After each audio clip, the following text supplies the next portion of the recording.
د ملي ارزښتونو پالل د هر افغان ملي وجیبه ده.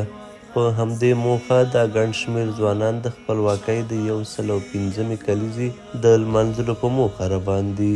تور کمیس دې د بخمل کمر بند د طلا، تور کمیس دې د بخمل کمر بند د طلا، وغازي امان الله وغازي امان الله شغازي امان الله وغازي امان الله شغازي امان الله وغازي امان الله.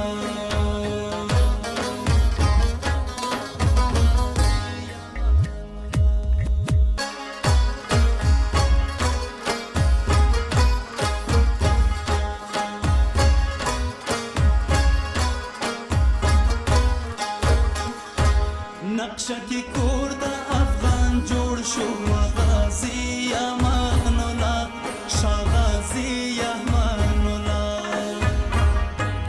نقشه کې کور د افغان جوړ شو غازي امان الله شغازي امان الله.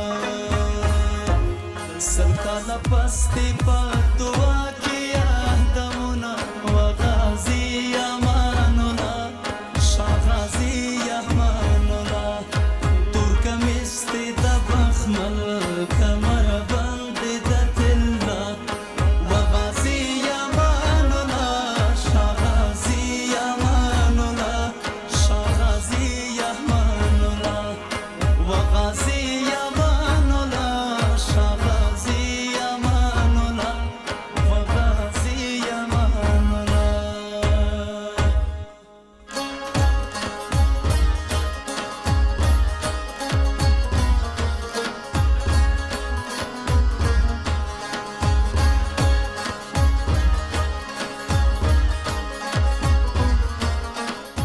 د اومه همیشتو افغانانو له لوري د خپلواکۍ بیرته ترلاسه کولو ورځ ولمانځل شوه.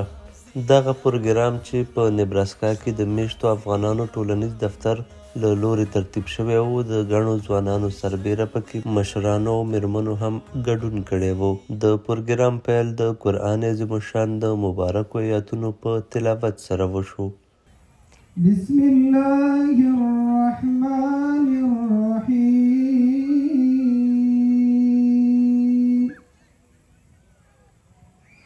يوم نقول لجهنم هل امتلأت وتقول هل من مزيد وأزلفت الجنة للمتقين غير بعيد. ورپسې لکه د تیر په څېر د افغانستان ملي سرود ته درناوی وشو.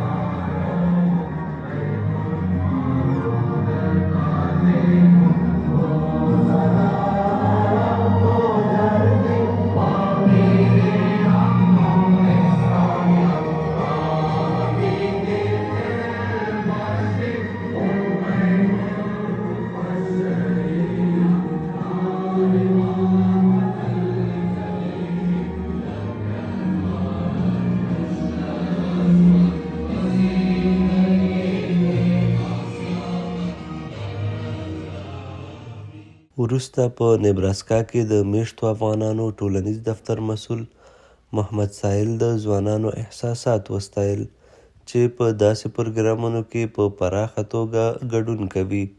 نوموړي زیاته کړه، دا زموږ مسؤلیت دی چې خپلې ملي ورځې ولمانځو او هم په داسې ملي مسایلو کې د ځوانانو ونډه مهمه وګڼله او ترڅنګ یې د ناکیداري فعالیتونه او لاسته راوړنې له ګډونوالو سره شریکې کړې.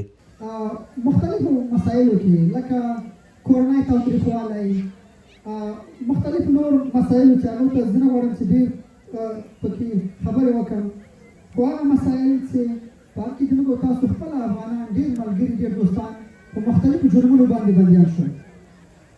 موږ د دې دفتر له ادرسه د دې افغانانو سره په ډېر سریع او په پټ ډول باندې کومکونه ورسره کړي دي تر څو دوی ته لار برابره کړو چې د دې جامعې سره یو ځای شي او په هغه مشکلاتو کې چې راګیر دي د هغو نه ځان وباسي.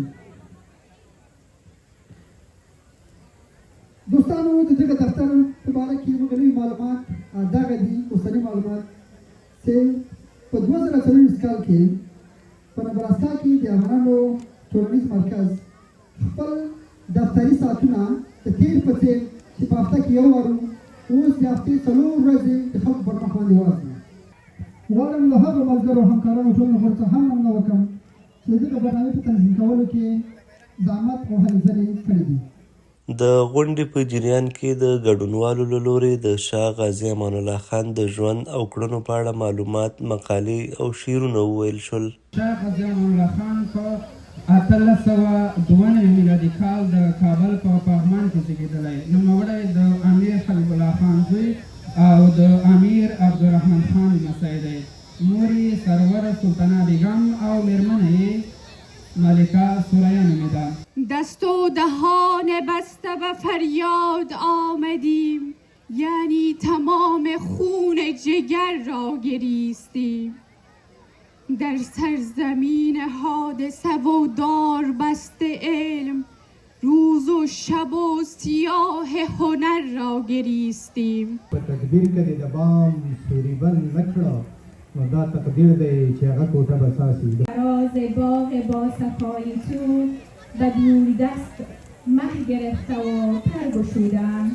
د غونډې په وروستیو شیبو کې په اوماها کې د افغان لباسونو پلورنځي حاجي فیشن او ترڅنګ د افغان سلور له لوري یو شمېر ګډونوالو ته ډالۍ ورکړل شوې او هم د یو شمېر ځوانانو له لوري ملي اتڼ ترسره او ترڅنګ د اوماها د کرکټ لوبډلې وستایل شوې.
دا په داسې حال کې ده چې له نن څخه 105 کاله مخکې په همدې ورځ د افغانستان هغه مهال پاچا امان الله خان له برطانیا د خپل هیواد خپلواکۍ بیرته اخیستو اعلان وکړ او له هغې راهیسې هر کال دا ورځ په شاندارو مراسمو لمانځل کیږي.